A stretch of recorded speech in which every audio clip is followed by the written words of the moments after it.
That's I'm- awesome. Right. Shall we do the audio test and get the audio started? Let's do it, and I'll do my best to keep my sniffles off the air. Too late.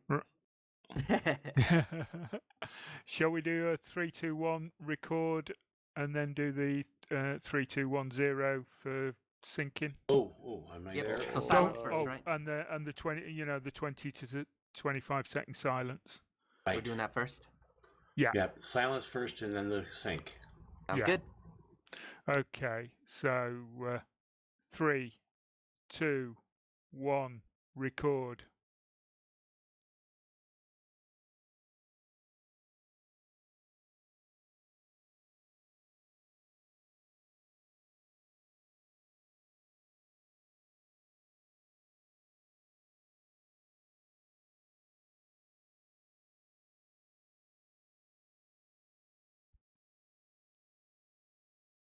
Okay, guys, that's great.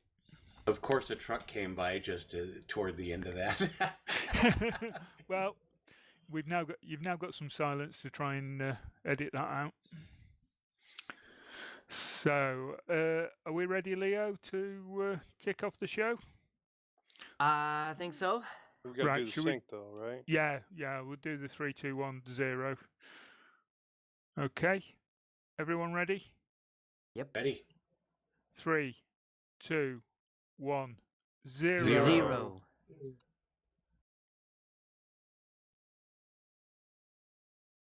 Cool. Over to you, Leo. Ooh, is it? Already? Already. Okay. I gotta find everything. I have everything all messed up now. I managed to do this. And I think the biggest part is I got rid of my mouse because the clicks were super loud and you could really hear them. I should probably kill. I can, maybe I can't. I don't know. Maybe I'll leave the YouTube thing going so I can watch the chat. Okay. There's so many chats now. I don't know how to deal with all this.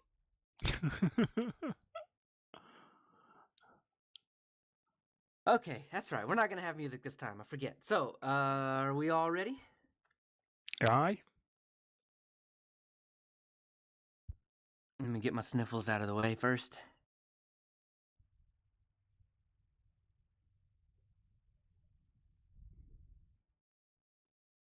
All right.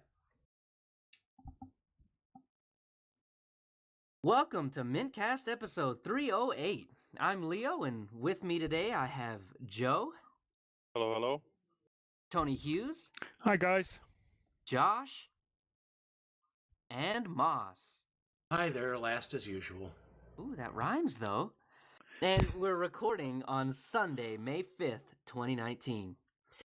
First up in our wanderings, I decide whether I want to drop Open Media Vault. Joe prints more and gets his game on. Moss beams about his first Distro Hoppers Digest episode and gets equipped. Josh taught the teachers in London, and Tony Hughes works the back end of Distro Hoppers Digest. In the news, Linux dies, and then, like the phoenix it is, rises again. In our innards, we talk secure messaging, and finally, we wrap up the show with lots of feedback and a couple of recommendations.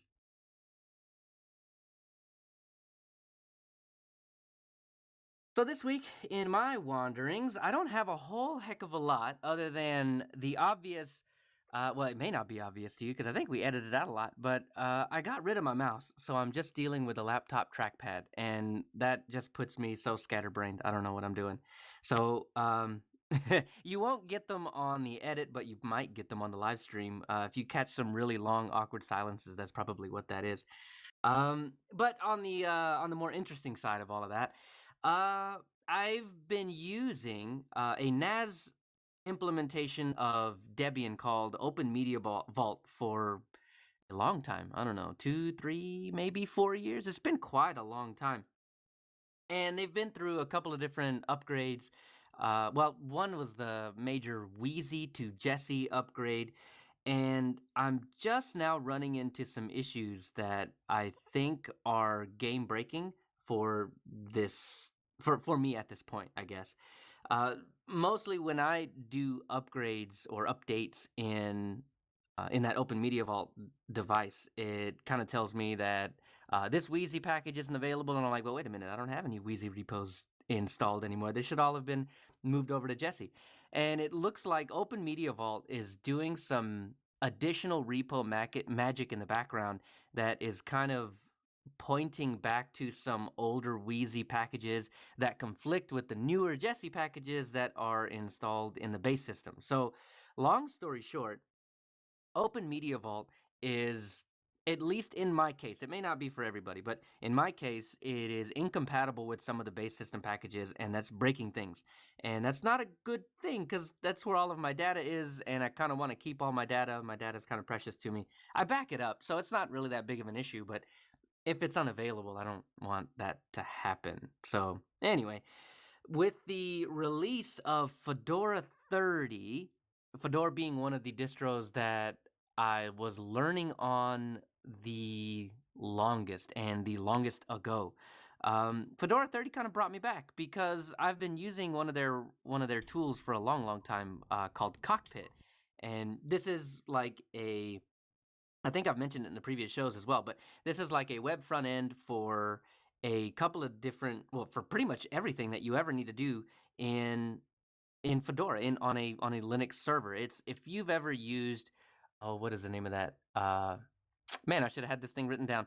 But Webmin is the name of that, and it kind of gives you control of all of the services that might be running on your machine. But I've just recently gone back to Cockpit with Fedora 29 and 30, and just to see how it's kind of been coming along, and man, is it nice! Everything, absolutely everything that I've needed to do in terms of data storage and updating, and it even gives you the option to drop down to a terminal if you need to. So no SSH required, though it's probably still a good idea. It's all there, and it's extremely easy, as well as it gives you a nice little overview dashboard. So anyway, long story short, Open Media Vault really provides me Samba shares for the couple of Windows boxes I have and one Mac box, and then I have SSHFS, and well, just SFTP. I was going to say SCP, but we've deprecated that, and I've shed tears for that. But SFTP for pretty much everything else. So I'm thinking about just dropping Samba altogether and going SFTP and then using SSHFS for all of my long-term mounting needs. So anyway, Fedora 30 provides all of that, and that's kind of where I'm at. I haven't pulled the trigger on it yet. My Open Media Vault device is still chugging along in the background, but a couple more failed updates and I'm going to pull the trigger on Fedora 30. So anyway, that's really all I've been doing a lot of research on Fedora 30, trying to get it all working in a VM, seeing how it all plays out, how fast it is, and it's really fast. So I've been very impressed with it. Anyway, enough about that. Joe, you've been printing more and more things. Tell me about this. Well, I didn't get much printed with it before my 3D printer, died again, and I had to order more parts for it. It was having trouble maintaining temperature, like 10-degree variances or more. So I ordered a new hot end for it, and I know I'm going to have to re-level the bed because I was having problems getting the glow-in-the-dark PLA to stick. So I only got like a couple of cell phone stands printed for work for me and a couple other people, and they look nice, they work well. I was doing some checking on how to do the support material, but that'll have to wait. I did get the part in the mail yesterday, and I still haven't hooked it up yet. It's probably going to take a good 20-30 minutes with a Allen wrench and a soldering iron, but I can handle that. Well, and because the 3D printer has been down, I've been doing other things as well. I got Batman Arkham Knight working under Lutris. It won't work with Steam Proton, but it does work under Lutris. It works okay. It looks beautiful. When I first got it set up, I was having some problems with the second screen, the mirrored screen, because I'll play it on my laptop, but the wife likes to watch me play from the 65-inch TV. And it was automatically changing the resolution to, what, 1366 by something. And the mirrored screen wasn't picking it up. So all of the game was in the top left hand corner, and you could see the the taskbar and everything over to the right. Um, really annoying. And so all I did to fix that was go in and change the resolution of the game to match the output resolution, and everything worked fine after a restart. Um, I'm still having some problems with crashes and screen outs. The crashes most commonly happen if I get my butt kicked and die, and then when it's trying to come back to the last save, it'll just crash and throw me out to the desktop. And sometimes it won't completely crash, and I'll have to do a Control Alt backspace to force it to quit, log back in, reload Lutris, and reload the game. Also, I'm getting these random screen going black, but the game's still playing, and I'll have to pause real quick and hit spacebar on the laptop, because I use an Xbox 360 controller, and none of the controls on that will bring the screen back. But if I hit the spacebar on the laptop itself, it comes back. And I think what my wife likes most about me playing this game is it's not Borderlands 2. Now, Borderlands fan, huh? I have played a crap ton of Borderlands, and the wife has watched, and I'm pretty sure she is really bored with it by this point. And Borderlands 2 is native, right? Yes, it is. And Borderlands 3 is probably going to be native, and I was just going to bring that up. Borderlands 3 is on for the first 6 months is only going to be available on Epic Games, and their launcher installer does not work on Linux. Nothing under Wine. Nobody's been able to get it to work because of the browser from it. So you can't install Borderlands, even though Borderlands will play. So, like, sorry to interrupt, but like in the past, I don't know, I think it was yesterday, I saw someone post something about the Epic Launcher working on Linux now. So, I don't know that Yeah, that's true, maybe and I didn't read the article, but well, I looked this information up almost 2 weeks ago and tossed it in the notes because I had seen it. So it's entirely possible that between then and now, somebody got it working. And I nice. would love it if they did. But I just kind of figured that if nobody could get it to work under Wine, it was going to be 7 months after release date before I got it. But moving on from games, I don't know, have you guys ever used Easy Tether? I know I might have mentioned it before. Yeah, I've heard you mention it, but I don't use it myself. Yeah, well, Easy Nothing here. Tether is a USB tethering application. It can also use Bluetooth, but Bluetooth really slows things down. For your cell phone to your laptop or your tablet or your desktop or even your router, and I have set it up on portable routers before.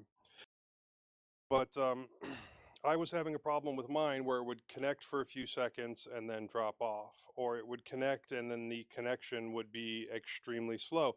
And I figured, T-Mobile had finally wised up because they only want you to do tethering with 3G, but Easy Tether will allow you to do it at full speed.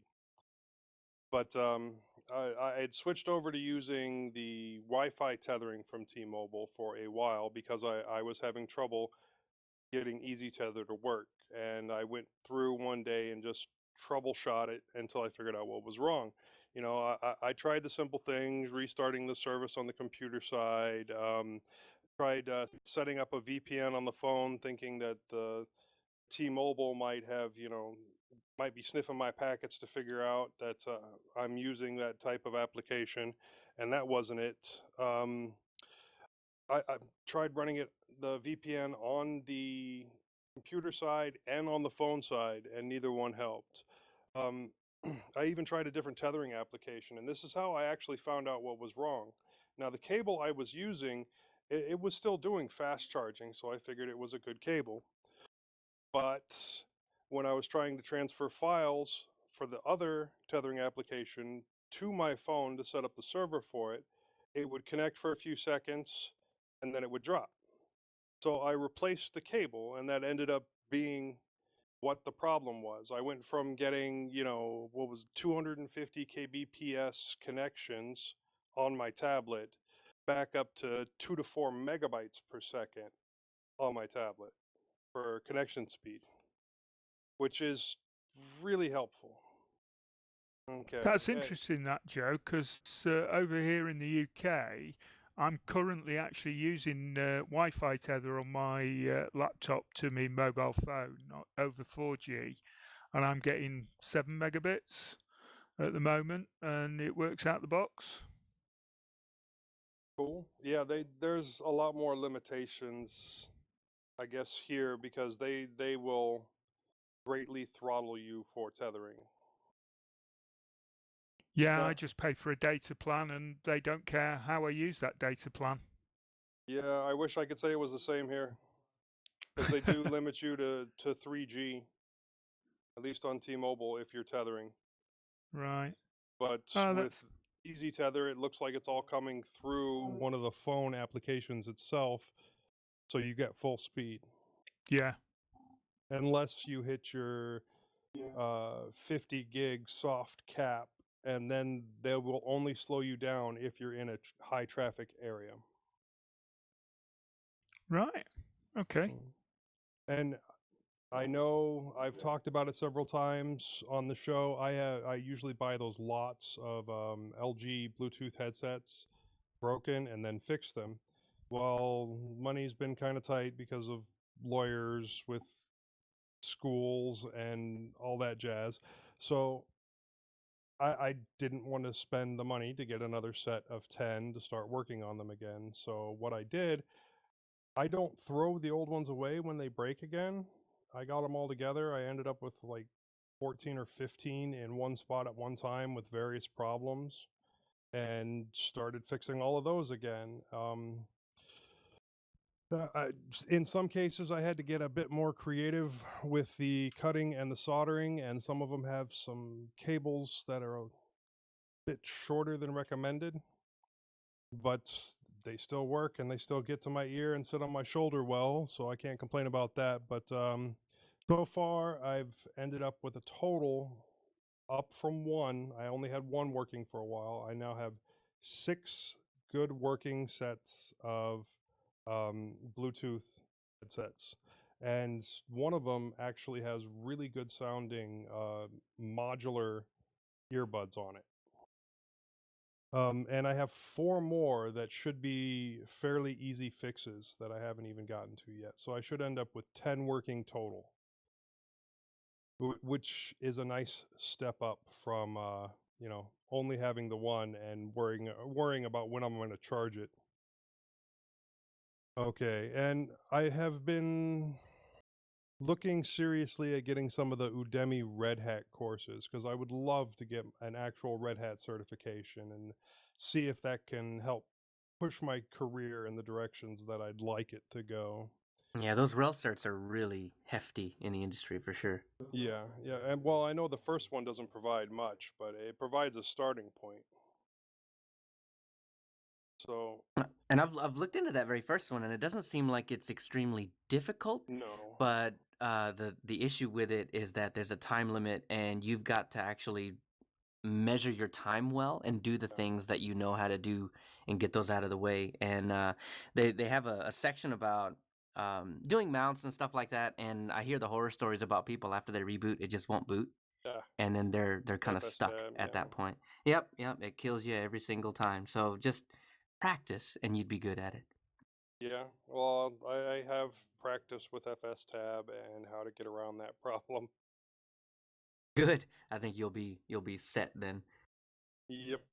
Oh, and yeah, I have been looking at those courses, and they were on sale the other day, and I almost dropped the hammer on. It was the other day when you and I were talking about it, and now the sale has ended, and so they're 2 to 3 times as much. So uh, I'll pick one up and get started on it. I'm hoping that the first level Red Hat test isn't as the studying for it isn't as bad as trying to study for the CCNA.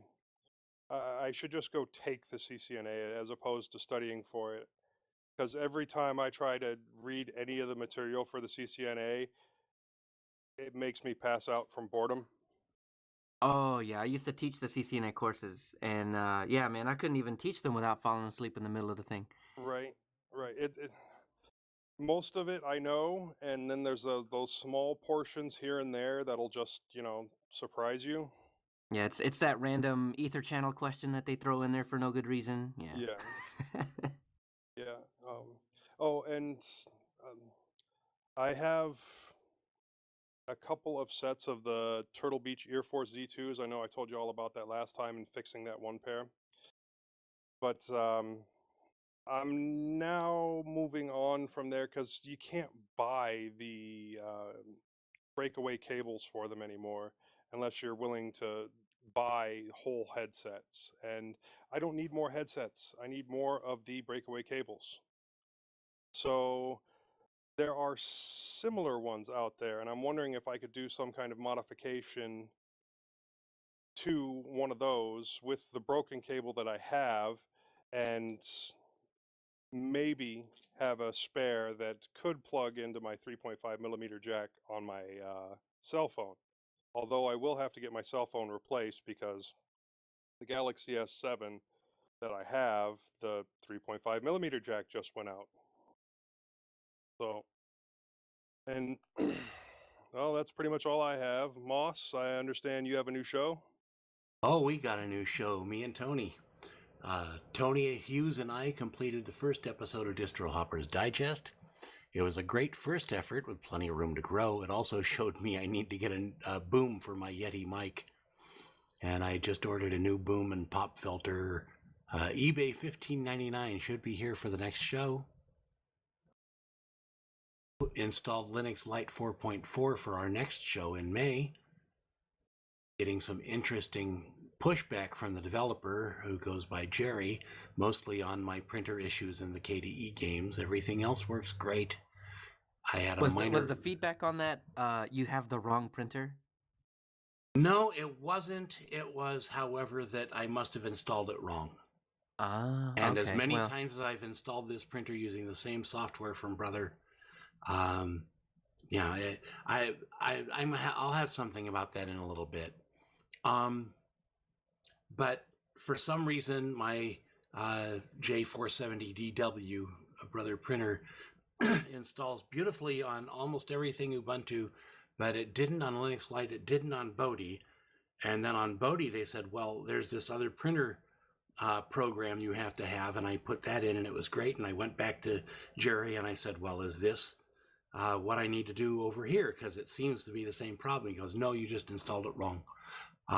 He offered to get into to remote onto my computer to do that, and I suggested I was a little bit itchy about doing things like that. And he basically told me, well, if you don't trust me to remote on your computer, how do you trust me to not put nasty stuff in the distro? And I just let that fly by. Yeah, that was kind of my thought too. I was like, he is making the software. Yeah. Anyhow, everything works great. I had a minor issue with my Kodi installation, but on May 4th, I just started over and it worked right. I also did a clean install of Ubuntu Budgie and got that set up, 1904.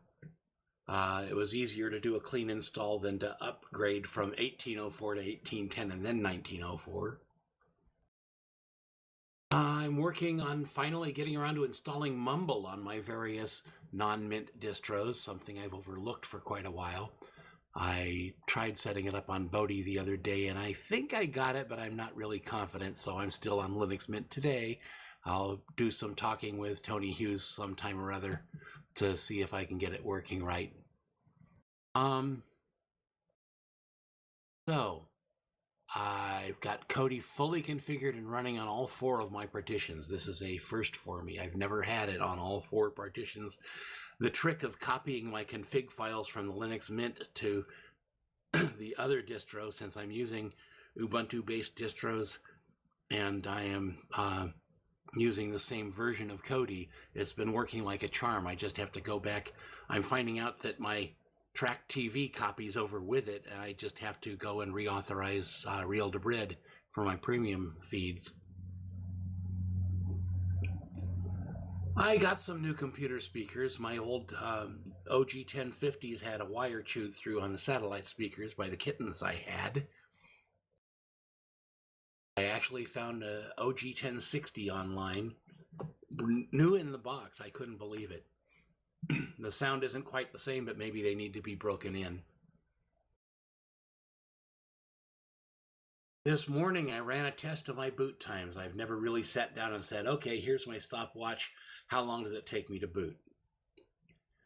I always clock to when the hard drive shows it's no longer loading drivers and background stuff, which is a better comparison because the computer can run quite slowly while it's still loading stuff. But back in Windows XP and 7, it would come up with a desktop and you'd start working and wonder why everything was so bloody slow. And it was because it still, for as many as 5 or 10 minutes, was still loading drivers and libraries. And if you waited for the hard drive to quit working, then everything was fast. And I've sort of learned to do that, to wait until the hard drive's done instead of when the desktop shows. So the results. Linux Mint's taking me 3 minutes and 4 seconds. Bodhi is taking me 2:47. Linux Lite is taking me 1:39. Ubuntu Budgie 1:44. I think I can tweak the time down in Bodhi as it spends a lot of time looking for things I should be able to tell it not to look for. There's a 1 minute 30 second thing. It's just sitting there waiting, and then when it clicks to 1:30, it goes on. I'm talking to some people on the Bodhi forums about that. And also it spends some number of seconds looking for ButterFS files and systems, and I don't think it needs to be looking for those on my machine. For reference, I'm running on a T430. It's got an i5 U3320M processor at 2.6 gigahertz and 8 gigs of RAM. Similar to what some of the other guys have.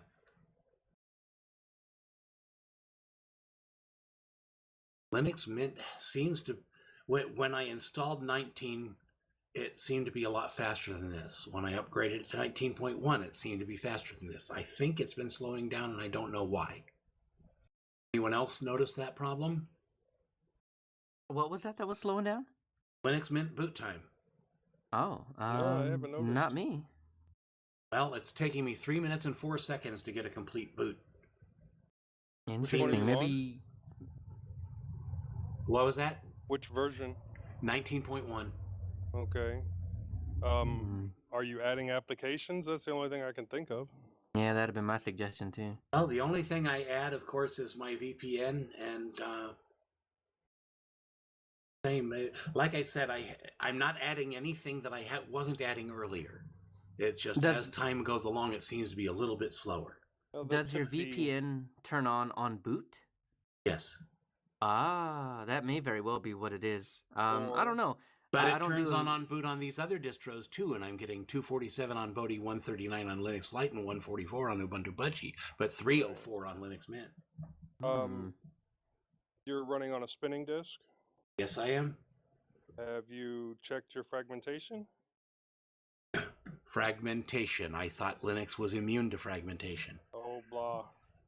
Yeah, not immune, but it doesn't affect Linux as much.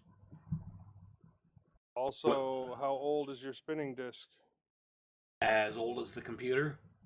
Those things do slow down over time, and then they Okay, get to a certain point, and they start slowing down a whole lot faster. But I'm not having that problem with the other distros. Bodhi is taking a long time to think about a couple things, and it's taking less time. Right, but it could just be the section that Linux Mint is on. Okay, well, Bodhi is on the same Partition? Not the same partition, but SDA3, my primary partition, is partitioned into SDA2 and 4. SDA2 is 3, whatever it is. Linux Mint is on 2, Bodhi is on 4. Linux Lite and Ubuntu Budgie are on the extended partition. I think what he's getting at is that Linux Mint might be on some bad sectors of your disk, and there's really no easy way to move it to test it. But yeah, I mean, to be honest with you, Okay, I don't well, know. if you guys figure out how I should work with that, let me know. But Reinstall it on a different sector. Yeah. well, I mean, if there's a way to defragment or something like that, I don't know. Anyhow. I mean, FSCK. You use file system checker, and it will tell you the answer to that. Okay, I'll need to talk to you guys off the air for that one. Sure. I don't want to go into whole tech support for me on this show. So here's the question. My MSC J470DW has done me well for a long time. It's actually a replacement of an earlier J470DW when the heads wore out, and that doesn't happen often. No, actually, the heads don't wear out. It does a cleaning procedure, and there's a barrel in the inner guts of the machine that fills up as it does cleaning, and when that's full, you either replace it or replace the printer, and it's cheaper to replace the printer. So I bought another of the same printer. But if I were to get another printer, since that is my main stumbling block in half of the distros I test, what would you recommend? I am partial to Brothers. Solus would be happy to have me have a J460 or J480. You're not going to like my answer. What's that? Get an HP. HP does not have separate ink cartridges. What do you mean they don't have separate ink cartridges? Well, every HP I have ever looked at has black and color. Yes. Nearly all.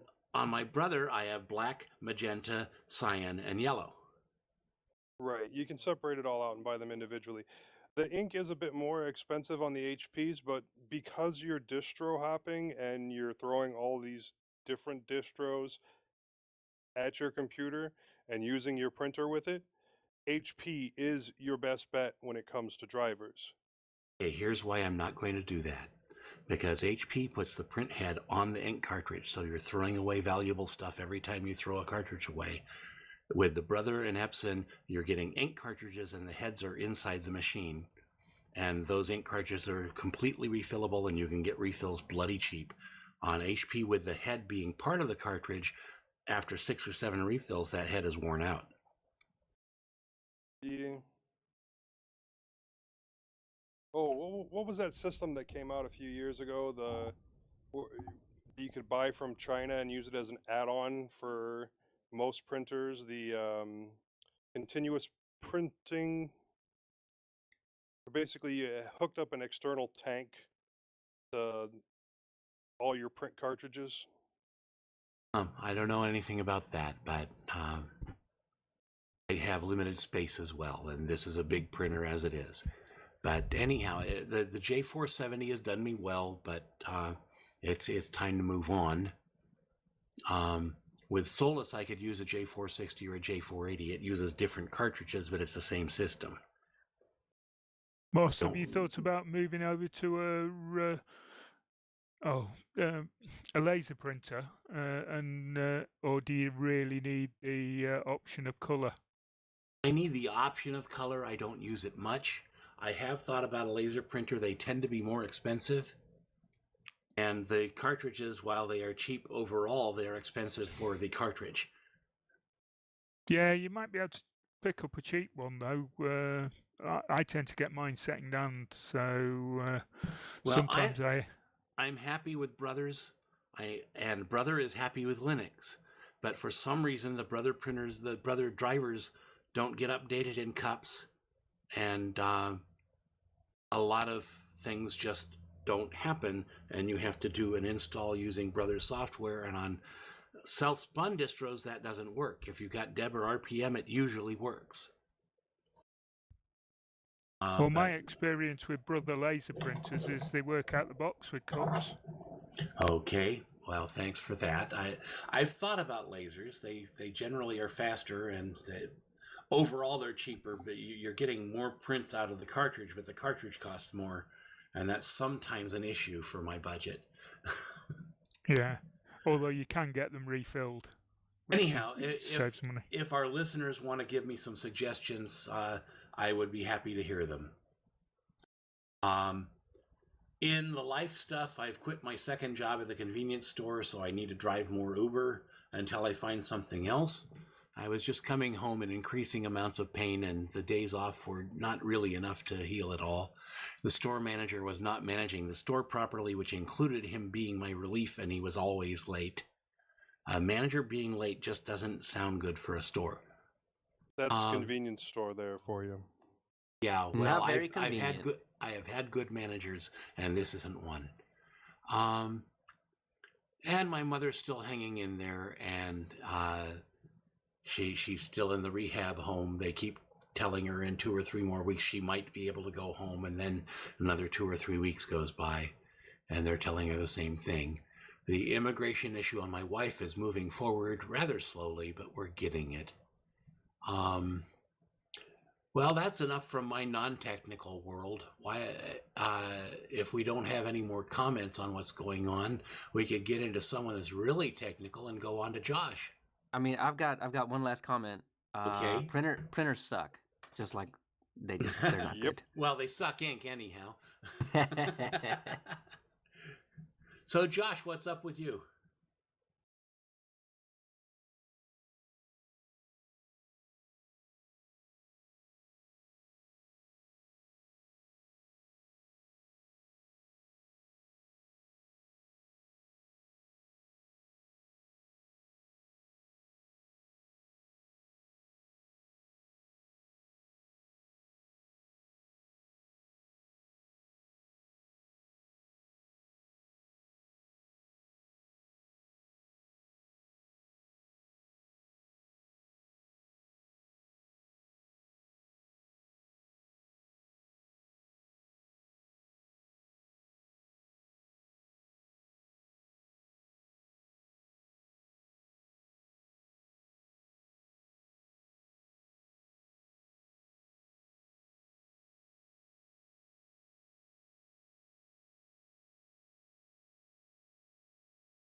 Thanks, Josh.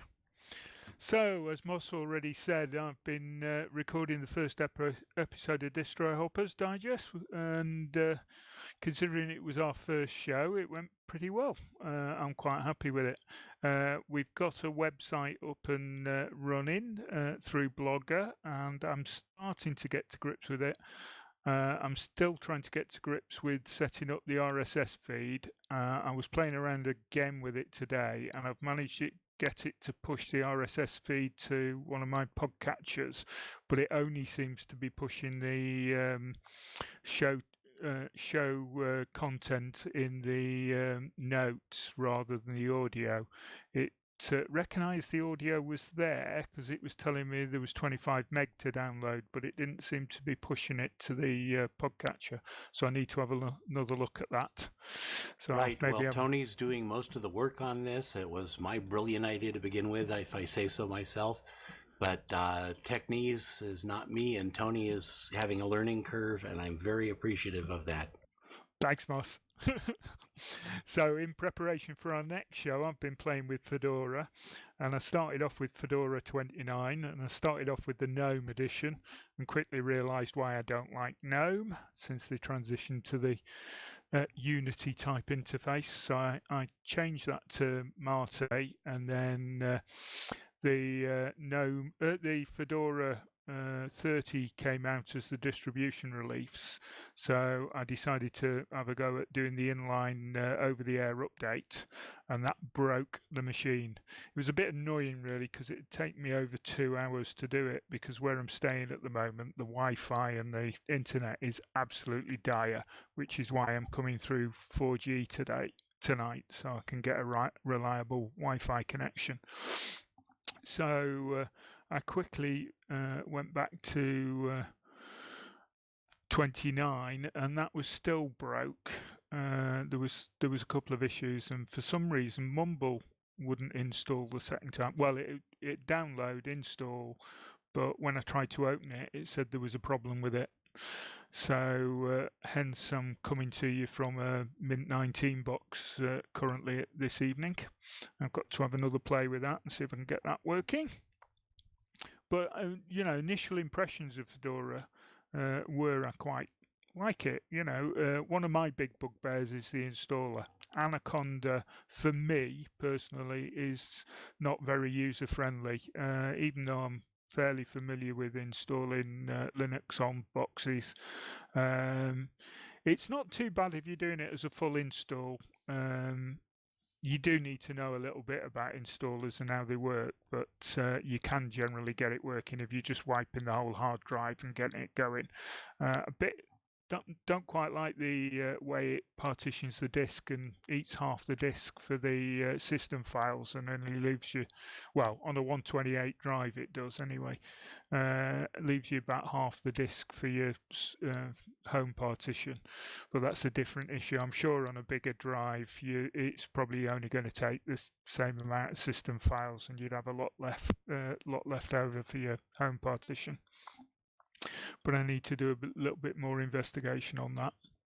And personally, I'm currently away at Woodbrook Quaker Study Centre. There's a link in the show notes for that. Doing some voluntary work. Got absolutely beautiful surroundings. Food's great, but in exchange, I have to do a little bit of work to pay for my board and lodgings. So yeah, but it's really enjoyable here where I am at the moment. So that's about where I'm at the moment. So it's back to you, Leo. All right. Yeah, that sounds fun. I need to go. That would be great. I'll do some work. All right, well, let's head to the news.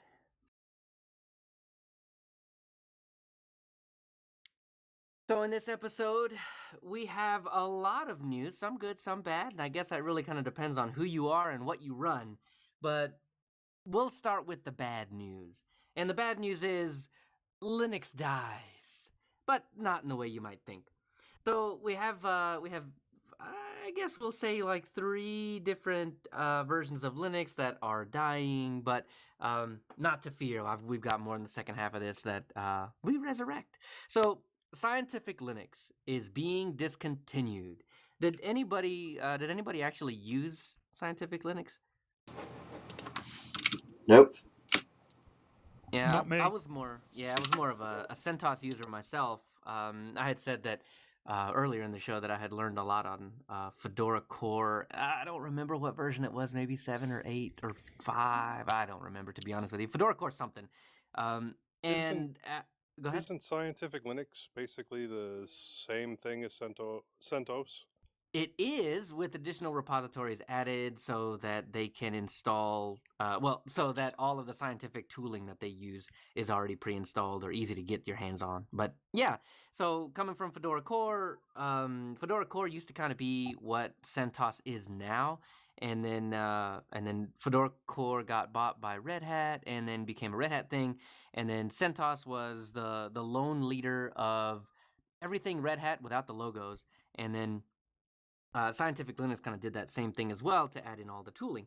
So anyway, Scientific Linux is pretty much a done deal, mostly because CentOS is really good now, and there's no need to continue on supporting Fermilabs, the guys that put CentOS or Scientific Linux together. There's no real reason to continue on with the development with that. But the good thing is, if you're on Scientific Linux 6 or 7, they will run you to end of life, which is 6 will end of life in November of 2020, and 7 will end of life in June 2024. And these are the same exact end of lives for Red Hat Enterprise Linux 6 and 7. So anyway, with the release of CentOS 8, there will not be a release of Scientific Linux 8. And yeah, sad tear. But it's one of those things. You don't really need it anymore.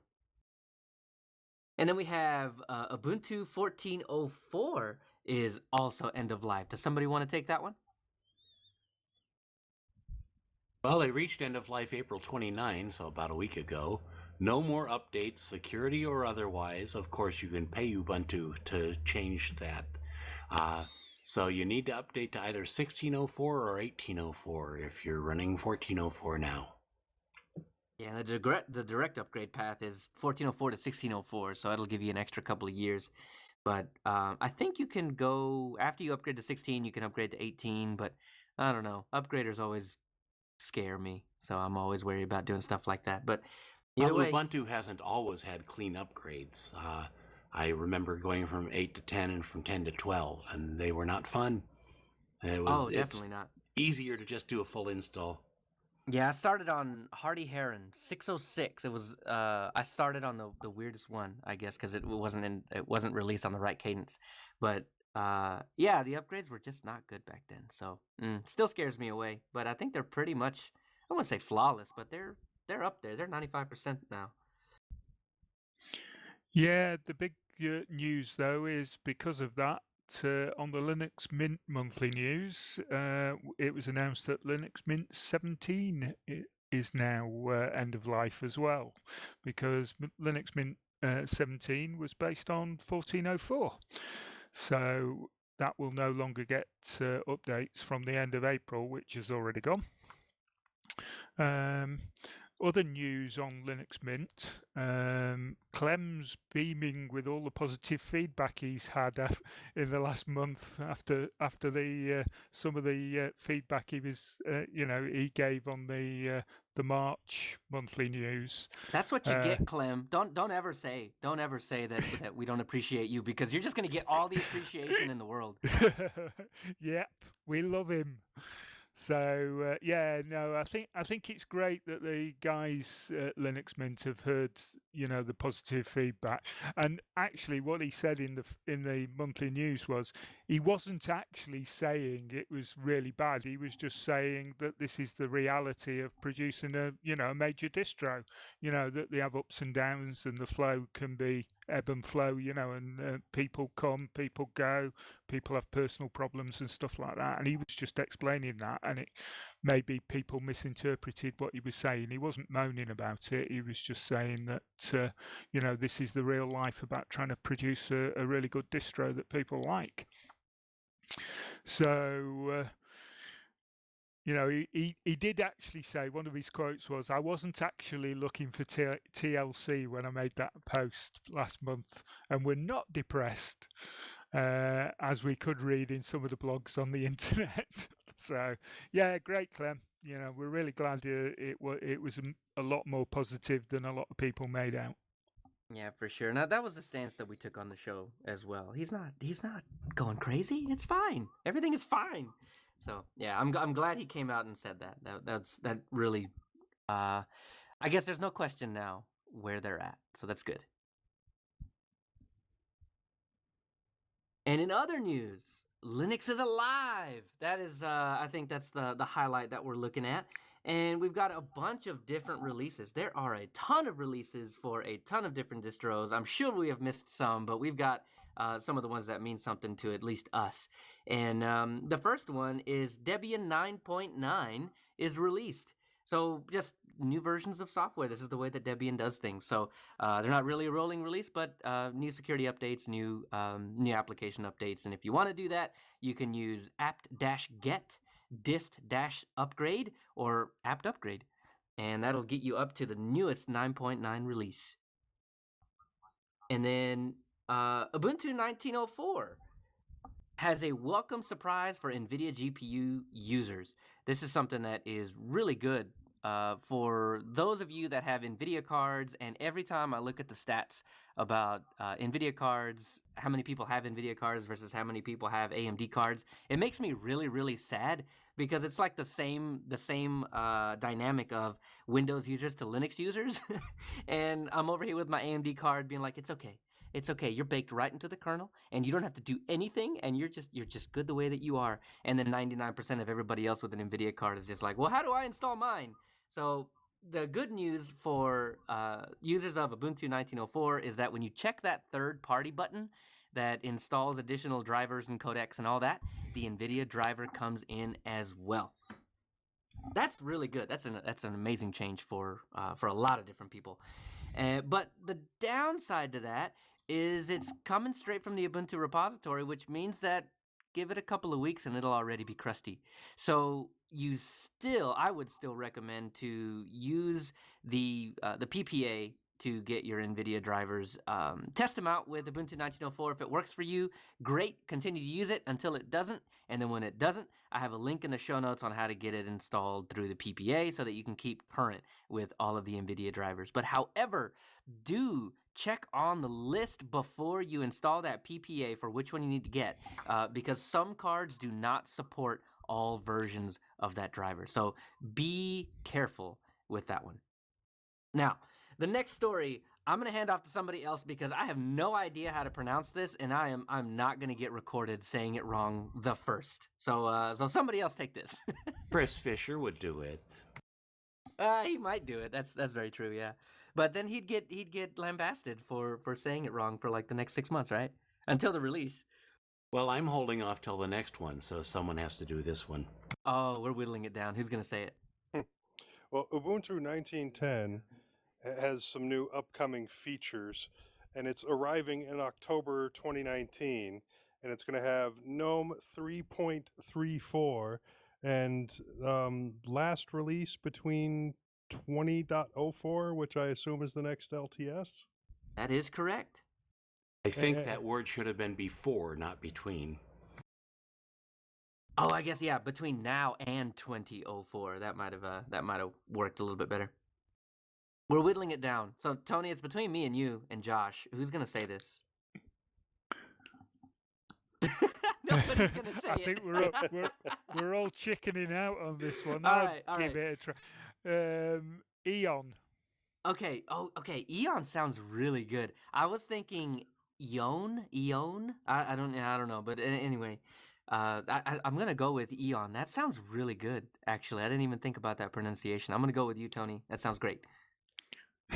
So the next, if you've been following I'm along, here. Anyhow, we just got Deepin. Oh, okay. All right. Let's go on. Move on. Let's move Eon. Deepin 1509 changed over to Debian stable. It's been running unstable all this time. But besides that, they just released a new 15.10 version, and there are reviews all over the place about how beautiful it is, and it always has been. The most negative thing about it is that, yes, it's Debian. They have some wonderful features that they add on to it, but it's great if you're running it as a standalone distro. But in my case, being a distro hopper, there's no way to get Grub Customizer or any other way to set that up right with my lack of geekness. But Okay, you need to I'm check raising out my hand. Deepin 1510. It's gorgeous. It's a flat 2D type of gorgeous, but if you like Debian, you'll love Deepin. Okay, I'm raising my hand really hard right now because I have a suggestion for Distro Hoppers Digest. Go on. I think you guys should do a challenge, like a versus challenge. Which one is better? Now that Deepin is based on Debian stable, which is better, LMDE or Deepin? Oh. Interesting. I really do kind of wonder because at this point it's pretty much just the Linux Mint the LMDE customizations versus the Deepin customizations because everything under the hood is Debian now. Well, That's we would true, need yeah. to define the parameters of what is better. I mean, to be honest with you, Better in your you would- opinion. yeah, like does Deepin come with things like time shift? Does Deepin come with, like all of the really nice Linux Mint additions? I guess you would have to compare the additions. I mean, because Debian's Debian. So, what Deepin Well, gives the you biggest extra... difference would be the Deepin desktop, which is gorgeous, and you don't get that in LMDE. No, but you get Cinnamon. But then again, I guess you're not much of a Cinnamon fan to begin with, right? Not much, no. I No. would run Mate any moment over Cinnamon. Ah, both of you. Okay. Yeah, I run Mate. Okay, you're gonna have to bring me on as a guest host because I like Cinnamon. That's my favorite one. Well, we'll put a little sugar in it, and you can put it on your buttered toast. We There you could go. I'll always take see it. what the installer for Deepin is, because if they've improved the installer, then that'd be a big tick for me. Yeah, With one of Yeah. my problems with Deepin has been that they wouldn't let you run as a live disk. You had to, you stick in your disk, you boot it up, and it says install. You don't get to play with it before you install. Maybe they've changed that. Okay. Well, those would be the things that if y'all decide We to can do look that, at. no pressure, no pressure. But if y'all decide to look at that, that would be my that would be the episode that I would be waiting for sure.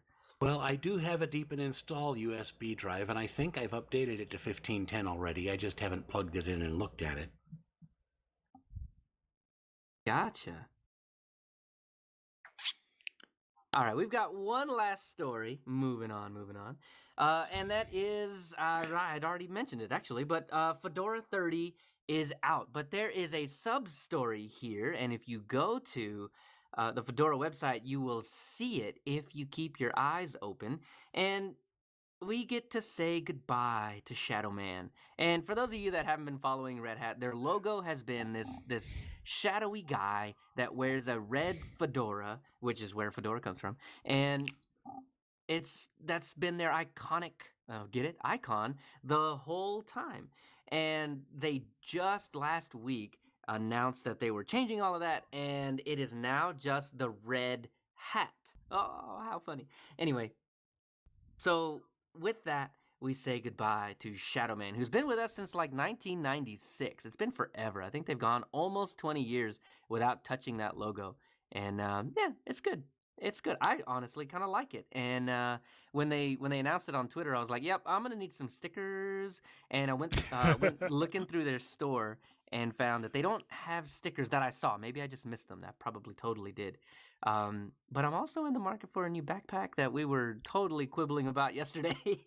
And I don't know, man. Maybe a Red Hat backpack's on the table. Cause yeah, and I'm glad Josh put that down there because this leads right into it. But before we finish out this new story, Fedora 30 ships with GNOME 3.32, just like Ubuntu 19.04. DNF, which is their apt alternative, gets some performance increases, and they ship with kernel 5.0.0. 9. So, Josh, tell me a little bit about this Good. other Before you store do that that, exists. before you Oh, do yeah, that, go ahead, go ahead. just like to point out, other desktop environments are available.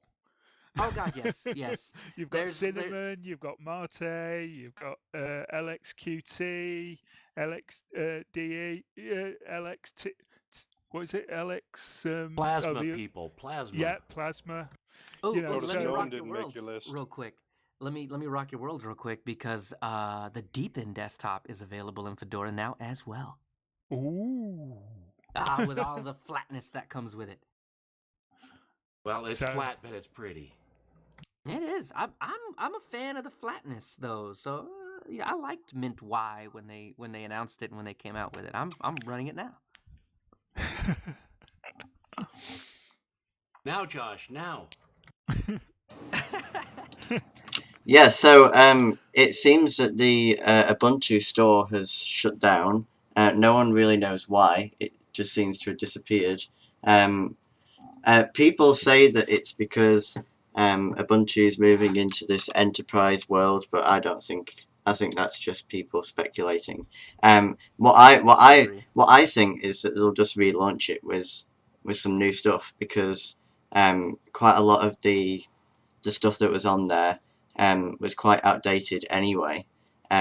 So maybe they'll just relaunch it. But some people are sad that the backpacks have gone. That's some people. That some people is me. I am very sad about this backpack. But yeah, so yeah, that's one of the big news stories that happened this week. I hope that we'll see it return. Maybe we won't see it return. But yeah, hopefully they'll bring it back with some new stuff. I fully think they're gonna bring it back. There's no way. Red Hat has a store. Ubuntu has to have a store. There's no way. Like Red Hat sells socks, all right? And Ubuntu's gonna have to do something. They're competing in the cloud, but they also have to compete on my feet.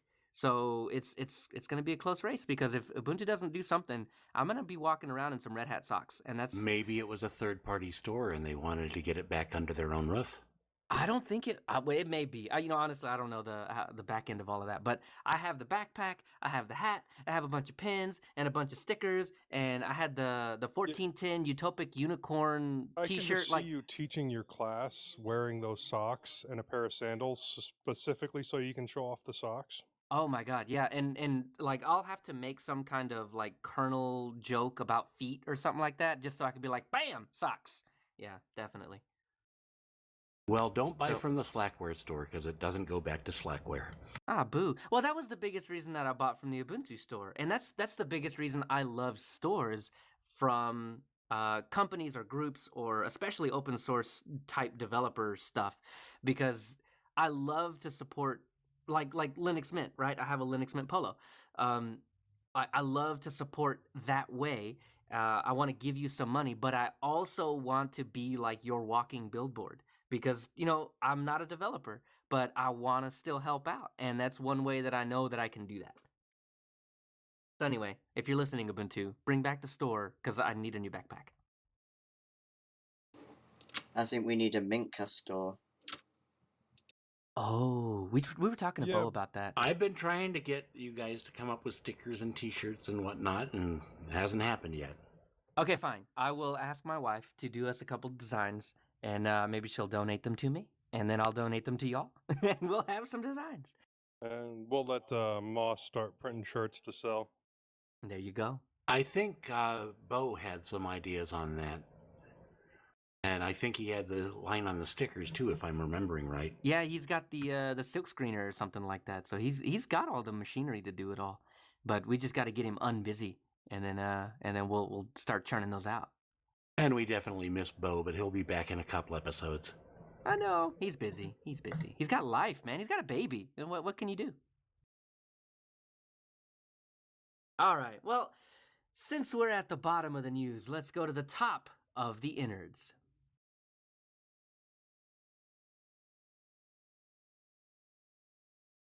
So in this week's Linux innards section, we have encrypted messaging, and that includes email.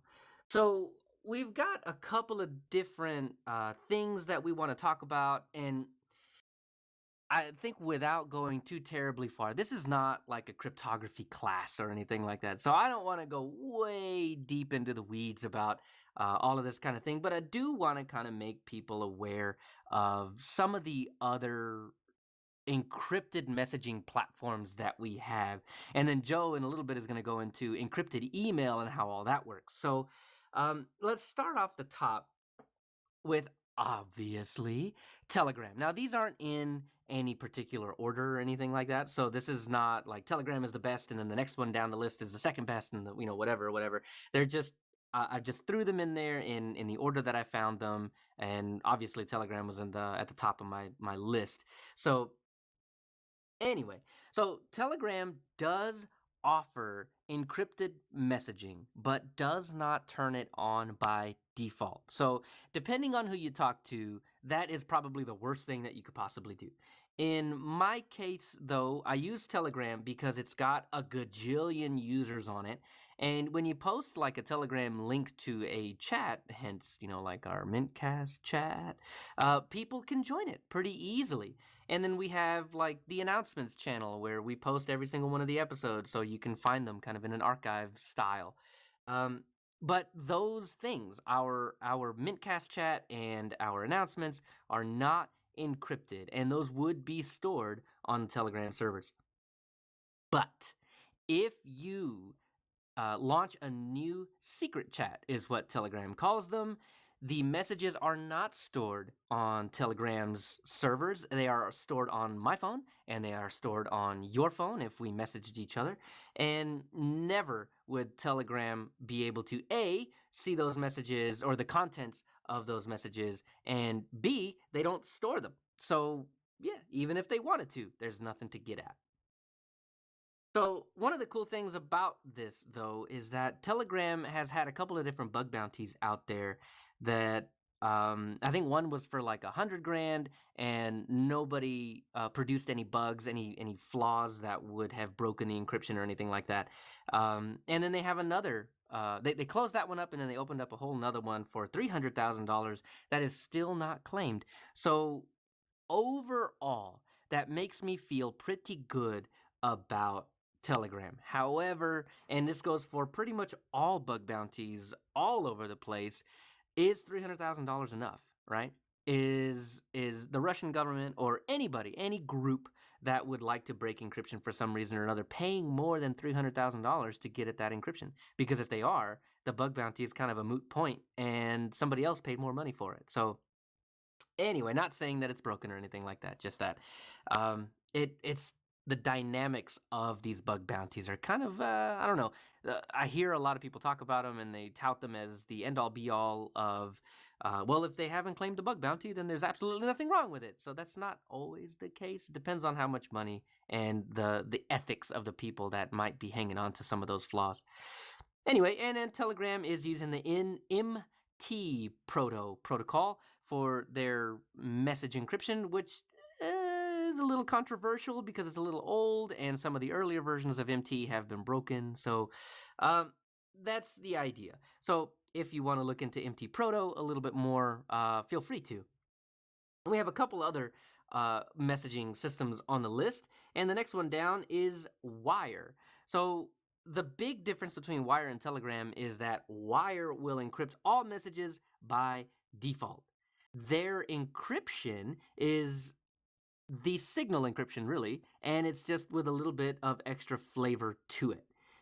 Everything is open source. The encryption algorithm, the software, everything is open source, which means that Wire can be audited by anybody, anywhere, anytime, whoever. If you have the tools, feel free to audit the thing. There aren't any bug bounties or anything like that are available for it, but I think the big thing about Wire here is that everything is encrypted by default. And they use the Proteus protocol. The next on the list is WhatsApp. I have my personal opinions about WhatsApp, but I'll get to those. So anyway, WhatsApp probably has the most amount of users by far of any of the messaging systems or messaging apps that we have. But you temper that with it's owned by Facebook. And one of the things that Facebook or that Zuckerberg has said that they are going to do is that they are going to integrate WhatsApp, Facebook Messenger, and Instagram messaging.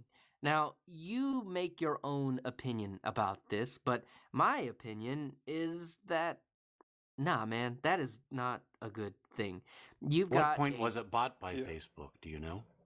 it was a few years ago. WhatsApp was, independent, and dude, they've always been closed source. So as far as auditing goes, you weren't really able to do much of that.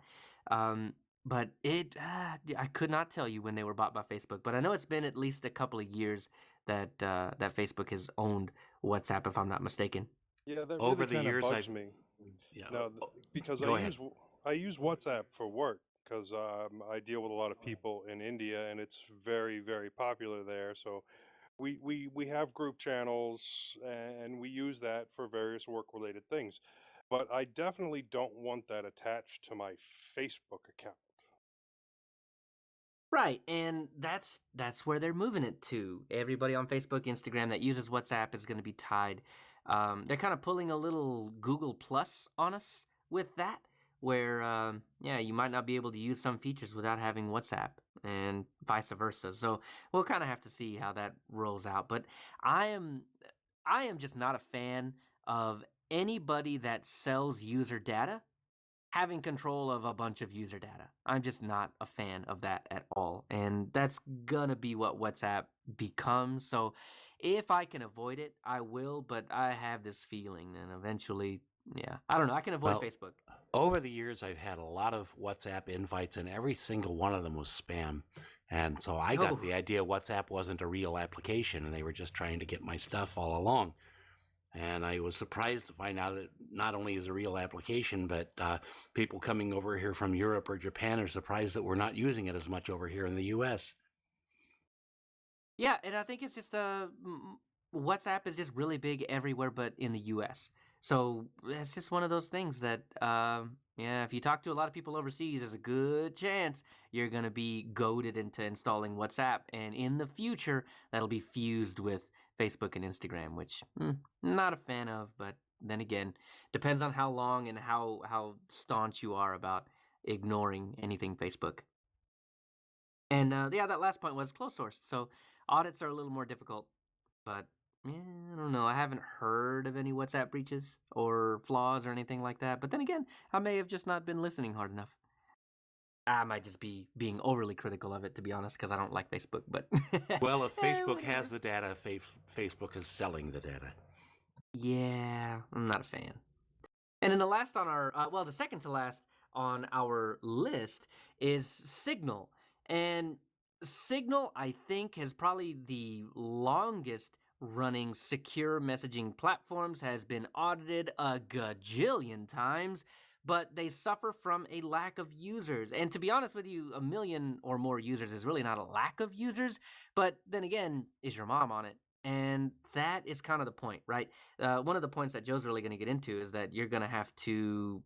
Everybody needs to be privy and in on the fact that that encryption is being used, and we talked about about this the last show as well.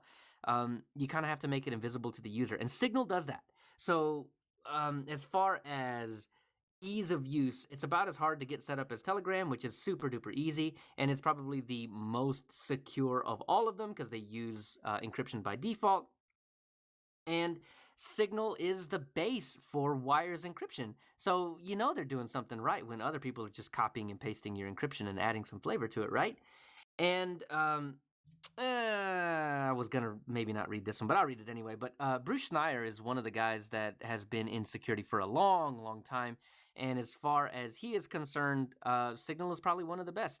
And depending on how you feel about Edward Snowden, he's been able to keep stuff under wraps, and that was helped by apps like Signal. They use the Axolotl protocol, and if you want to look at that, Axolotl. Oh, okay, there you go. Axolotl. There you go. So look into that if you want to know a little bit more about the Signal protocol.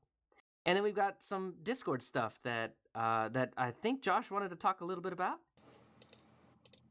Yeah, so there's not actually much to say here, but Discord is what we use for our server chatting in the week, our team server, and also now it's open to the public as well. Um, it doesn't actually have much in terms of encryption. Um, the the voice chat feature has end-to-end encryption, so that is not recorded or sent to the server so that they can look at it. But Discord is known that you can their actual messaging service isn't encrypted in any way. So Discord staff, if they detect something uh, that you've said something or something's reported it, they can see your whole chat history, and you can also request all your chat history from their servers as well. Um, so it really depends on what you want in terms of encryption. Discord isn't the most encrypted thing in the world, um, but people have created third-party add-ons that can do some sort of encryption. I haven't really looked into it, um, but that is actually, I think, third-party add-ons are changing Discord itself is actually against terms of service, so you might not want to go doing that. But yeah, it's not got much in terms of encryption at all. Well, Discord Yeah. also has a lot of similarities to Mumble, and some shows have tried to use it instead of Mumble. Most of them have stopped doing so, so that says something about how well it's working. Yeah, I think it's the difference between whether you can get multi-channel recording, or if you just get one huge down mix. And I think that's what Discord's issue is you just get one huge mix. So it's not so great for editing, but I mean for a backup, it's not bad. And then we've got so in the past week, we saw that Libram 1 was announced as a crowd funder, and Moss, you had a little bit about that too. Yeah, it's really there's a lot of mixed signals on this, but they've rolled out Libram 1. It's $7.95 a month, which is really weird for a crowdfunder. You'd think a Patreon would be more for that. Currently, they have Libram Chat, Libram Mail, Libram Tunnel, which is a VPN, and Libram Social. They are planning on rolling out files, backup, contacts, Libram Pay, and a pay-as-you-go phone service called Libram Dial.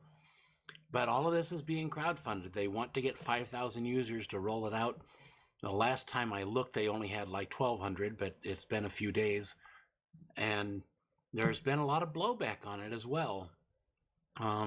Apparently, Purism has laid off a substantial portion of their hardware people, and so we're wondering if they're even going to have the Libram 5 phone out. But the Libram 5 phone and the Libram 13 and 15 desktop laptops are rolled into this. You can buy them and have your monthly fee. It's interesting. So one user $7.99 a month. Family pack, everything for 5 users is $14.99 a month. I would point out that my VPN, as we've talked about, is about €5 a month. And if you go long term on some places like PIA and NordVPN, you can get it down to $2.99 a month. But still, that's rolled into this, so you'd have to give up your VPN or run both or something. But Well, the VPN's based on PIA, so I guess if you stopped PIA and then went with the Purism thing, you'd still kind of get PIA. Well, that's the thing. Each one of these services, they're branding them as they're their own, but each one of them is based on some other open source project, and in many cases, they even use the logo. So ignoring the I mean, and it's a big ask to ignore that, but ignoring the fact that they fired all those people, they're bridging the gap, right? This is what I was talking about with encryption. They're making it invisible to the user that they're using PIA, and they just have this app, and you flip on the little button, and that's all there is to it. And I think there's a lot to be said about doing that. But again, you have to ignore a lot of what's going on in the background to really understand what's happening, I guess. But if you had a company with more than 24 employees rolling out something like this, it'd be something to really be screaming about. But Google and Apple and many other larger companies have tried things like this and fallen on their face and closed the project. well, I think my argument on that is that Librem or Purism is not running these services. PIA is running the service. Mastodon is doing their own thing behind their social media, whatever. So Purism is not running this. So they don't really. Purism can't fail if PIA doesn't fail, or Mastodon doesn't fail, or any of the other services that they're using in the back end don't fail. They are not running the data center. And I think that's the difference between them and Google and Apple and Microsoft, where they may have failed, because they tried to roll the whole thing themselves. And Okay, that's a Purism good is not point. doing that. That is a good point, but it's still this small group of people administering all this. I absolutely agree, and I think what they're doing is they're basically just hiring IT support. They're just going to keep running this service, and hopefully nothing blows up that they cannot control. It's really a good idea. Some open source company should have come up and said, we're going to try doing all this, and we've got all these apps, we can run them, and we'd love to help you use them and things like that. But Purism started out as hardware, and they seem to be missing their deadlines a lot, and it doesn't really push confidence levels. Absolutely, absolutely. And I mean, if you can't get the device, then you can't really do what Purism is advocating for. But what I can see, their long play, as long as all this works out, is that they want to be the next Apple. They want to make the hardware, they want to control the software, and they want to have a bunch of different apps for all the other things that they don't control, so that they can still keep you within the ecosystem. What I hope, as a social services company, or whatever they call themselves, is that they stay true to that and don't wall you off in Well, ways that Apple and Microsoft and Google have. as other podcasters have said, I really want this to work. This is going to be Yep. totally open source, totally private. Their hardware has switches to make everything private. Their software is using the best stuff that's out there right now. We want it to work. It just, are these the people that are going to make it work? Maybe another company stands on the shoulders of these guys and makes it work. Or maybe these guys make it work. Either way, if this comes to fruition in one way or another, I will be happy. All right. Well, I think that's it for all that messaging. And Joe's got a good bit of information for us about encrypted email. Yeah, I found a really good article that describes synchronous encryption and asynchronous encryption, and I have posted a link here in the show notes so that you can see where I got this information. Um, and I'm just going to go through it real quick. Shouldn't take too long. Now, synchronous encryption, it's old school. It kind of reminds me of the Enigma machine, in that you have a key, a shared key that everybody that needs to be able to decrypt the message has access to. They grab that key, they decrypt the well, first the message gets encrypted using that key, and then they have to receive both the key and the message, and then they have to decrypt it using that key. You can use that key multiple times to encrypt and decrypt, but the more often you change it, the more secure it is. Now, it's still less secure than an asynchronous encryption, but it has been around a lot longer. Now, with asynchronous encryption, there are two keys, a public key and a private key. Those two keys are mathematically related. So you have someone else encrypt a message using your public key, which is available from some publicly available repo. You get that public key, you encrypt your message, you take that encrypted message, you send it, and then you're able to that person is able to decrypt it using their private key. And you do the same thing in reverse to send to the other person. You get their public key, encrypt it, send a message, and they decrypt it with their private key. And it's a much more secure in that your private key stays private. It's not out in the public. And as long as no one else gets your private key, it should be secure. Now, you can also encrypt using your private key, and that's usually used for validation of the message. And beyond these types of encryption, synchronous and asynchronous, well, I'm sure that these systems use the exact same thing. There are also some pre-built ones, and we'd kind of discussed it before, but I wanted to lead this into Moss talking about something he says he uses, which is Proton Mail. Well, Proton Mail is a simple system where you have your normal login, but then you also have to enter your encryption key before they let you into your mailbox. All your mail is encrypted. However, if you send mail to another Proton Mail box, it remains encrypted at both ends. If you send mail to Gmail or something like that, it is unencrypted. The user receiving it can read it like it's a regular email message. I have no idea what the security levels on that are, but your box remains encrypted, and until someone knows who you wrote to, you're still going to be pretty safe on that. What do you think about that, Joe? Well, I know that there are several different encrypted email services that do make it a whole lot easier to use more secure email, but until everybody's on them, like we were saying earlier, it's mostly more convenient to use unencrypted email because that's what most people have. I think the idea with Proton Mail is to make it more convenient for the user. Exactly. And if they don't know the difference, well, yeah, at least your stuff's encrypted and you're safe. It took a while to get into Proton Mail when they first opened it up. I think I got in the first year. I have had no problems. The main thing is if your encryption password is as insecure as your other passwords, then you still have a problem. Right. And that's really all I got. Ditto. Awesome. All right. Well, if that's all we've got for our innards, then we'll run on into our vibrations.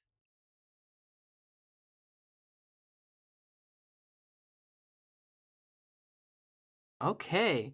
I've got a couple emails that I responded to, and then I think Tony's going to take pretty much all the rest of them. But this very first one that we've got on the list, I had from, I guess it was 2 nights ago, maybe 1 night ago.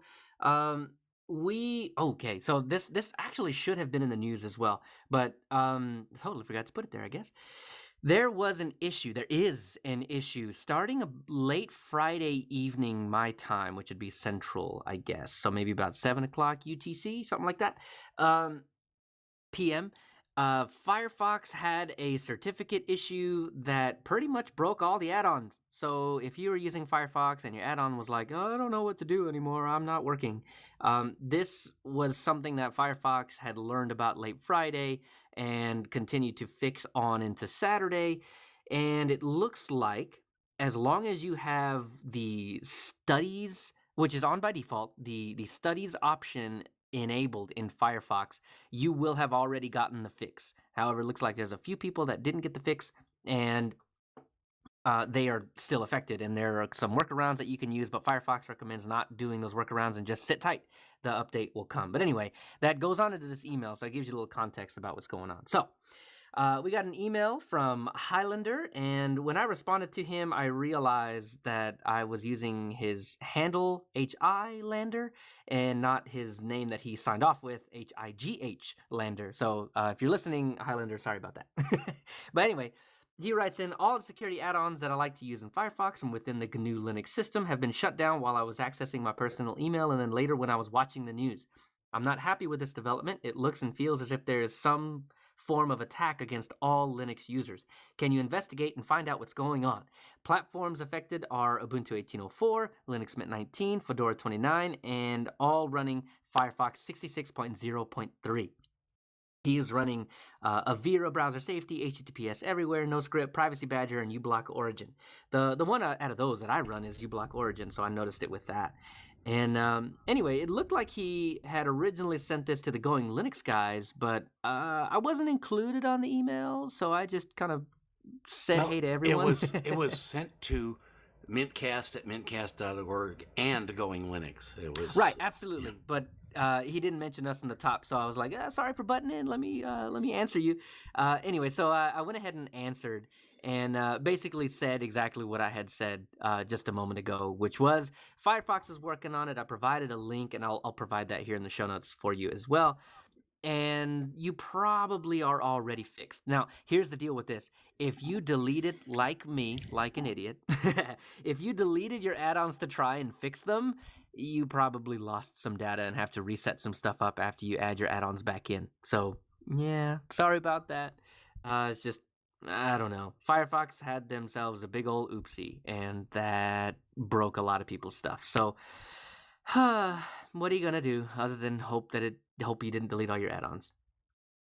So Tony, I'll hand it off to you to this long email. Yeah, I was about to say that. Brad Alexander sent us this. Hi guys, great talk about encryption for the main section, and great hearing Rob again. I would like to throw out some comments about things said during the segment with citation if appropriate. So Moz, instead of using Firefox or Chromium built-in password manager, why not try a password vault like Bitwarden or LastPass? The next thing about them is that passwords live on your hard. The nice thing about them is that passwords live on your hard drive and are only uploaded to the internet in encrypted form. What this also means is that you can log into the service on any browser that has the plugin and access your vault. So I have Bitwarden. I far prefer it over LastPass. On Firefox, on my FreeBSD desktop machine, my personal laptop, and my Juvian work laptop, I can log into any or all of them and use them to log into websites. I also use KeePass for local non-web based logins. Let me respond to that. The main thing is I get into my various things on a number of devices. If I have it saved on my laptop, then I won't have those passwords available for my phone or for my tablet or whatever. Whereas using Firefox's password manager, anything I can log into Firefox on, I have those passwords. Yeah, I can't call it. Does say and access your vault, so I'm assuming that means just on the machine that vault is accessible from. Right, and if I'm accessing the vault via my network or something, my laptop would still have to be on if that's where the vault is stored. Yeah. Okay, moving on. I also heard someone saying that you had to provide your secret key in order to use encrypted email. That is not the case with a public key encryption. Briefly, the way it works is that you have a pair of keys that are mathematically related. The public key is distributed far and wide, uploaded to key servers, for instance. The private key is encrypted, preferably with a strong passphrase, and safeguarded against disclosure. I seem to think we had someone tell us that just a few minutes ago. I was just about to say that, but it pretty well he goes on to say what Joe has basically just talked about, that preferably you've got a strong passphrase and you don't disclose your private key. And then if you want to send encrypted messages, you use your public key and your private key in the same way as Joe was talking about. But the next paragraph is quite good. Yeah, so he goes on to say, and while Gmail, for instance, doesn't provide email encryption, it is not in their best interest since they can scan emails to be able to advertise to us. I have sent encrypted email via Gmail. I just wrote the message on my Linux box, then encrypted it and sent the ciphertext through Gmail. Yes, it was extra effort, but sometimes it's worth it. That said, if you are one of the few encrypting, it does sort of put out the big red, hey, look, this guy is encrypting. Arrow over to you, you know. I'm not a believer of the I'm not worried because I have nothing to hide mentality. This is dangerous groupthink. And I very much agree with that. Like that's a horrible argument. Yeah, well, if you think like that, you'd say that your bank shouldn't encrypt everything before you access it on the internet, and that's stupid. It's fine if people know how much I make. Like, yeah, that's not the point, man. That's not the point. Or can access all my bank account details. Yeah. Everybody's got secrets. They just might not be dirty, right? Yeah. So with hard disk encryption, Linux has LUKS, that's L-U-K-S encryption, while FreeBSD has GELI. The advantage of GELI is that it will encrypt the entire drive, while LUKS has to have a /boot exposed. However, on my Debian laptop, I take the extra precaution of writing /boot to a thumb drive, which means that I have a laptop that will not boot without the thumb drive, which is quite good. That I find interesting. Now, that is actually a good idea. So, well, I think it's a good idea. You know, you have that little bit of extra security. Okay, I'm leaving the house, but I'm leaving my laptop there. Going to put my thumb drive in my pocket. Now it won't turn on. Yeah, all of the computers I inherited from my friend have that, and I hope I haven't lost any of the keys.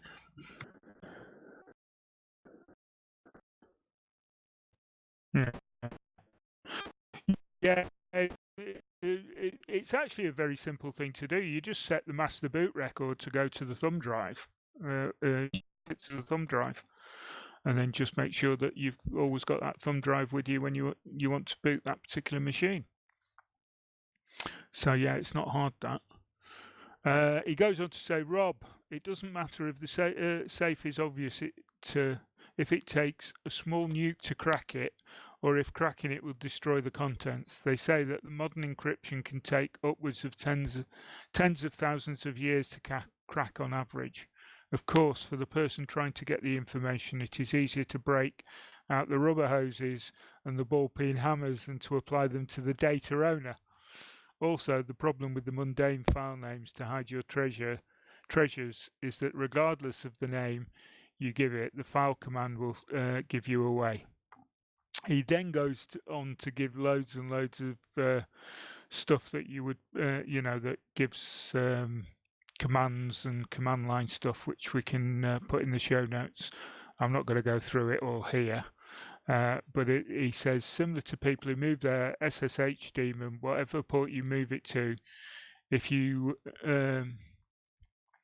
telnet to the port to that port, it's going to say something to the effect of, and then he goes on to give the SSH port. Now, having said that, in your house example, if you can make yourself a harder target than your neighbour, there is something to be said for that. Remember the joke about the guy pulling on his running shoes. His buddy says, "Why are you doing that? You can't outrun that bear." He says, "I don't have to outrun the bear. I only have to outrun you." I love that story. Yeah. The next point is aimed at Joe. And he was saying, I agree, encrypting drives does for an added level of peace. I have a free NAS box with an encrypted pool, and I have felt perfectly secure sending failed drives back to the manufacturer for a warranty replacement. The encryption makes it impractical for them to see the contents. And I have seen repair shops that will go through hard drives looking for anything of interest. That's absolutely true. I used to work at one, and that was on the list. That's true. Yeah. The number of times I've been given old laptops and old desktop machines, and the hard drive is still contains lots and lots of information on it that could be very, very sensitive in the wrong hands. Is amazing. So, yeah. Most of all, I remember something I've been saying for over 20 years. Security times usability is a constant. The only true secure system is one where you disconnect from the network, unplug, pack in concrete and fire into the sun. But then it's not very usable, is it? Enjoy, B. But ain't nobody getting that data. Sadly, no, that includes you. Well, yeah, definitely. Those dirty secrets you got, yeah. Well, thank you very much for that email. That was really awesome. All right, and we got a couple more. We actually had a lot, and this is one of the few times that we can't get to all of it. So if we're light next week or next show, I think I'll probably put them there. Anyway, so I got a couple from a couple different people, and one of them was, and I'm sorry if I butcher your name, Abebe. Linux Mint, the email goes, Linux Mint or Ubuntu, which would be a more viable option in 2019 and beyond? Tired of Windows and know my way around both distros and would like settling with one. I'm a web dev and a general purpose computer user. And I said, I would choose, obviously, Linux Mint over Ubuntu for a few reasons. If you're coming from a Windows background, Linux Mint is styled like Windows 7 overall with the flat art style of Windows 10, so it'll feel a little like home. As well, Mint is also quite customizable. I have a bit of macOS workflow myself with the Plank launcher. Mint ships with a backup utility called Timeshift that can keep multiple backups of your files in case you accidentally delete or change one. And Mint is Ubuntu. Everything Ubuntu can do, Mint can too, because Mint is additional functionality on top of Ubuntu. And since Mint is Ubuntu, 2019 and beyond is satisfied because Linux Mint 19 will be supported until April of 2023. And finish it out with, obviously, I'm biased towards Mint, but I guess you already knew that since you're talking to the mintCast hosts. I do hope this reply helps, and feel free to ask questions. Linux is a great environment, but I was converted from Windows 2, so I can understand how different things can be. I don't remember Windows 2. That's been a while. Ooh, no, yeah, Windows TOO, but yeah, ooh. I do remember Windows 3. I was never... 3.1. Well, Windows 2 was so unpopular, they had to release it as runtime libraries for the programs that it was supposed to run. Ew. For them. And I have one other email from Michael. He says, Gentlemen, is there a trick to get PS3 controllers to work with Steam? It'll work in big picture mode, but once Steam and Proton launches the game, the controller does not respond. BioShock Infinite and Elder Scrolls Online both will not recognize the PS3 controller plugged in or not to USB. BioShock is native to Linux, and having Proton shut off still has no effect. PS3 controllers will work with RetroPie, so that seems like a setting issue that I have tried nearly all pre-made drivers. Although the keyboard works, my wife likes the controller option as well do I. After trying all the different versions of Proton and changing settings with all the combinations and searching forums with no results. My system is a Lenovo S30. It is a RAID server, but not set up as so. Xeon E5 1600 series processor, 16 gigs of RAM, 500. I'm gonna guess gigabyte, 500 gigabyte SSD, because 500 terabyte SSD would be huge. Right. Well, Where's it my is on a 500 Xeon, terabyte so it could SSD? be. And NVIDIA. What was that, Joe? I want a 500 terabyte SSD. Yeah. Yeah, me too. Yeah, definitely. But still, if it's running on a Xeon, that's a likely. It's more likely. Maybe he's got like a whole like pool of discs or something set up. Anyway, NVIDIA card 750 Ti and Mint 19. Anyway, so I responded, I don't personally use controllers in my games. I'm mostly a keyboard mouse kind of guy, but I did look into the issue for you, and it seems like it's an issue for others as well. Though the thread I'll link below is mostly concerning Proton, not native games. So I've got a link, and there's a guy in that link, in that forum, named Bradley Pariah, that seemed to fix the vast majority of everybody that was posting, and I linked directly to his comment. And I told him I hope that jiggles things loose for you. Let us know how it goes. So we'll see what Michael says in the future. Hopefully something good comes out of that. And I do want to mention a couple of things here. The Xbox 360 controller just plain works. And You can get you can get the PS3 styled controllers made for PC. I believe Logitech has one that's really popular, whose designation I can't remember at this time. But that works really well, and it's the exact same setup as the PlayStation style controllers. And I know it's difficult to set up the Xbox One controller on Linux, but that's because Microsoft wants you using Windows. Yeah, I think are they not easier to set up now? I could have sworn they were. I haven't Maybe not. tried the Xbox One controller in a while on Linux, but I'll pull one out and see what happens. Awesome. Okay, cool. I'd love to know about that. Well, that's it for our vibration section, and we've just got one little piece of check this out. So, Moss, take it away. It would help if I turned my microphone on first. Just a little. The only check this out is DebXOS. It's Debian based. It's from Arne Exton, who has like 40 different distros he manages. I don't know how he does it, but it's shipping with Linux kernel 5.0, Budgie Desktop 10.4, and it's already running Debian Buster ahead of time, and as it updates, it will update as Buster does. Nifty. We've got a link in the show notes, and it runs Calamaris installer, which, as you all know, I'm a fan of. All right, and we have one whole announcement, and that concerns Moss. I would rather someone else read it. Alrighty.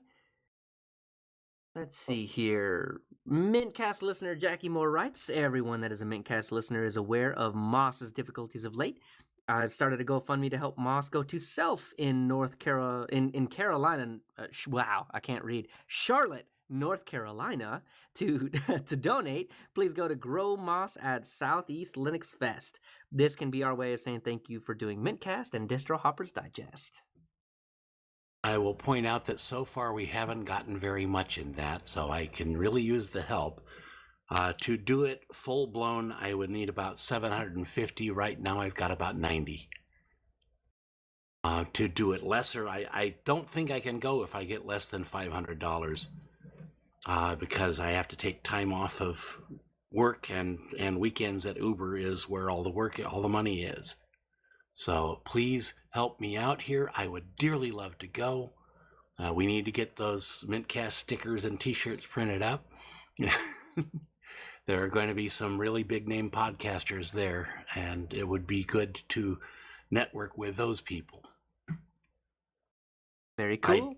I don't know what I'm going to do with the money if I don't get enough. I'm actually nervous about that. So please, everybody, donate so that I don't have to worry about that. Maybe we'll just print a t-shirt for those people that donated and send one back. Or a sticker or something cool, right?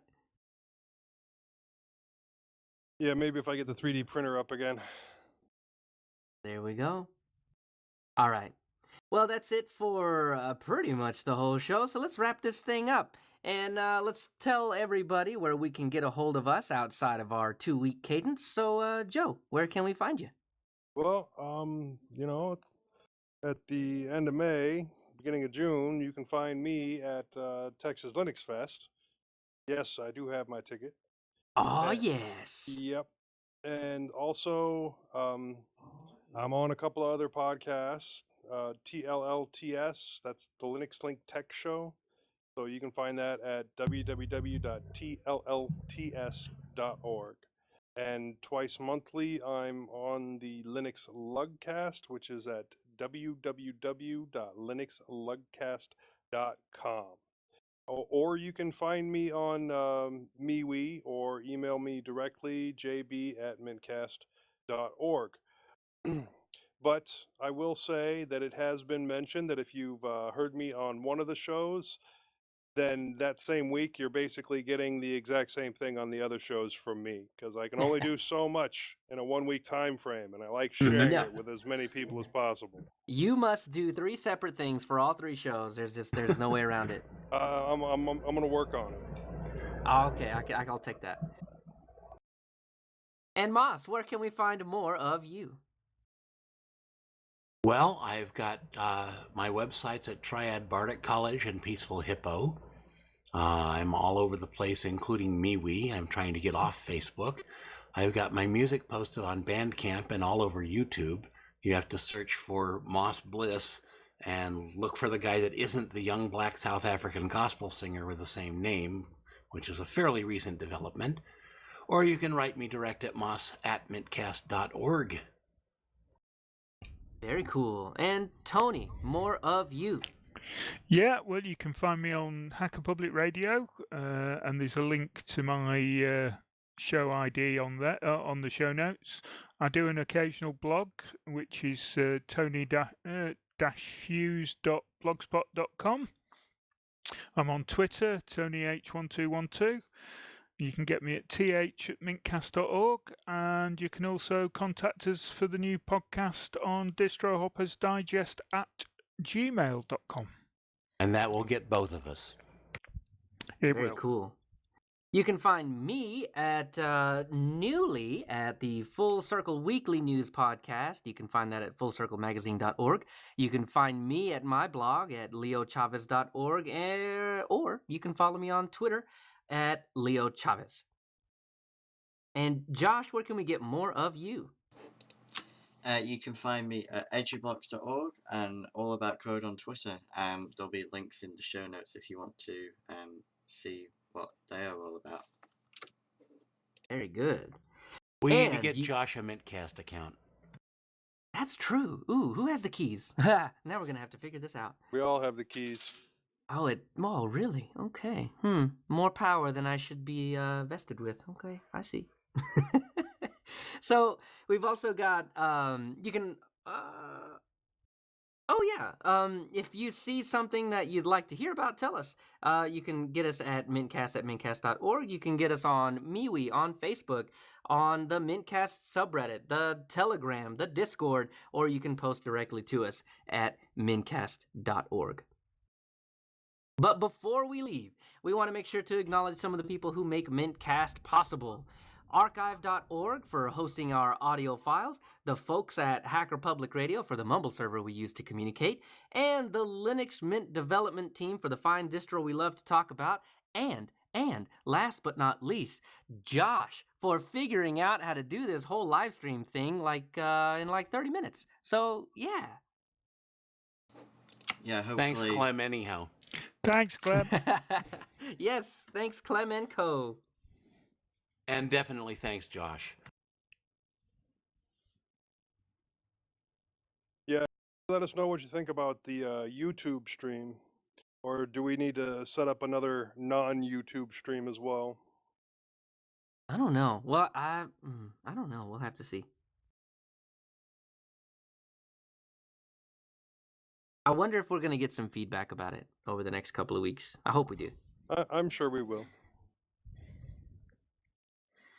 All right. Well, that's the show. Yay! I have stopped my stream.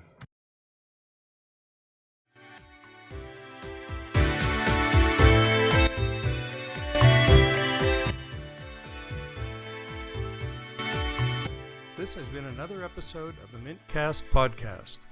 The show notes for this episode are at mintcast.org. You can send us email at mintcast@mintcast.org. You can find more information about Linux Mint at www.linuxmint.com. You can follow both MintCast and Linux Mint on Twitter at mintcast and at Linux_Mint. Thanks to Mark Blasco at podcastthemes.com for our theme music, and thanks for listening to this episode of the Mintcast.